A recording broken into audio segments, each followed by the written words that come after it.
ফিরাউন বলে ঈমান ছাড়বা নাকি জীবন হারাবা? মাশাআল্লাহ বলে না, যদি জীবন হারাইতে হয় জীবন হারাবো, কিন্তু ঈমান যে ঈমানটা একবার নিয়ে এসেছি সেই ঈমানটা ছাড়বো না। এইবার ফিরাউন বলতেছে, সমস্ত সৈনিকদেরকে ডাক দিয়ে বলতেছে, যাও তেল গরম করো। একটা তেল গরম করা হলো এক জায়গার মধ্যে। এইবার মাসে তার দুইটা বাচ্চা ছিল, একটা 10 বছরের আর একটা হচ্ছে দুধের বাচ্চা ছিল। দুটো বাচ্চাটাকে সামনে নিয়ে আসা হলো। ফিরাউন এবার বলতেছে, ও মাসে তা ঈমান ছাড়বা নাকি তোমার সন্তানদেরকে আগুনের মধ্যে ফেলে দিব? এই জায়গার মধ্যে একবার চিন্তা করে দেখুন, আপনি আমি হলে বলতাম সন্তানকে বাঁচায় দাও, আমাকে বাঁচায় দাও, ঈমান ছেড়ে দিব। কিন্তু মাসে তা এমন বড় আল্লাহ ভীরু ছিল, এমন ভাবে আল্লাহকে বিশ্বাস করেছিল। ওই সময় মাসে তা ডাক দিয়া বলে, ও ফিরাউন শোনো, আমি যে আল্লাহর প্রতি একবার ঈমান এনেছি, আল্লাহকে ভালোবেসেছি, আল্লাহকে মহব্বত করেছি, আমি মাসে তার যদি জীবনটা চলে যায় আবার জীবন দেওয়া হয়, আমি 1000 বার জীবন দিতে প্রস্তুত আছি, কিন্তু ঈমান ছাড়তে রাজি নাই। কোন সুবহানাল্লাহ, আওয়াজ করে কোন সুবহানাল্লাহ। এইবার ফিরাউন মাসে তার বড় ছেলেটাকে কাছে নিয়ে এসেছে। তেল টকবক টকবক করে ফুটতেছে।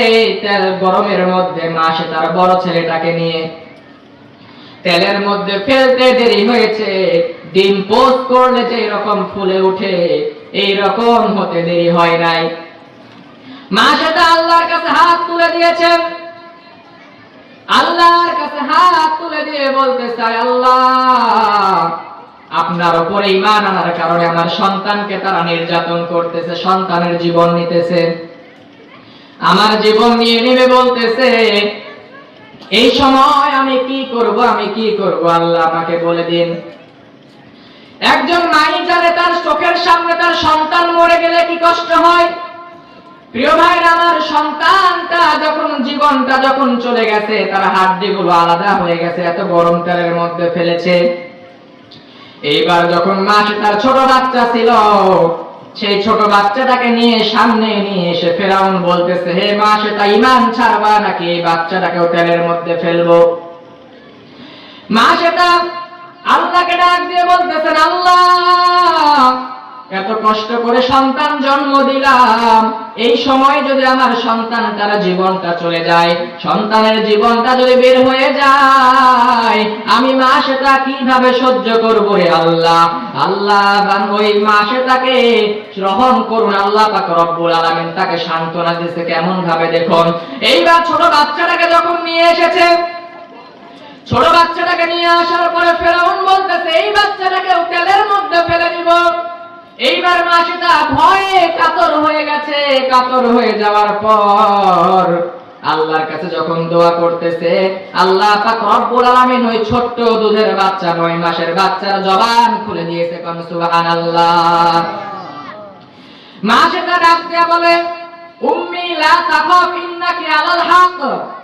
হে মা, আপনি ভয় পাবেন না, আপনি চিন্তা করবেন না রে মা। আপনি মনে করতেছেন আমাদের জীবনটা চলে যাচ্ছে, কিন্তু না না, আল্লাহ পাক রব্বুল আলামিন হয়তোবা আমাদের জীবনটা এখন নিতেছে, কিন্তু কাল হাসরের ময়দানে, কিয়ামতের ময়দানে আল্লাহ পাক রব্বুল আলামিন আমাদের সবাইকে একসঙ্গে জান্নাত দান করবে। কোন সুবহানাল্লাহ। মাসে তাই কথা শোনার পরে অবাক হয়ে গেছে, কিরে ছোট বাচ্চার জবান খুলে গেছে। মাসে তাই এবার ডাক দিয়ে বলে, আল্লাহ, যে সন্তানটার জবান আপনি খুলে দিয়েছেন, আমার ছোট্ট সন্তানের জীবন চলে গেছে, এখন আমার কোনো টেনশন নাই। ফিরাউন বলতেছে, মাসে তার এবার ঈমান ছাড়বি কি ছাড়বি না বল?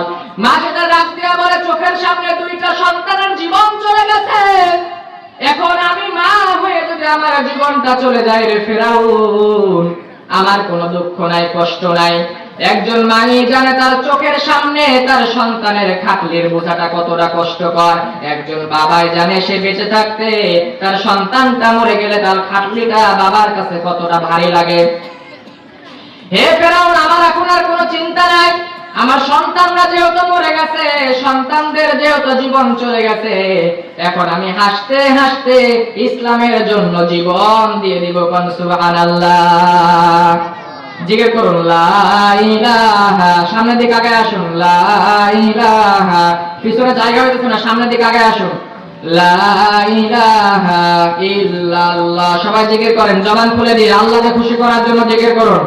করুন লা ইলাহা ইল্লাল্লাহ, লা ইলাহা ইল্লাল্লাহ।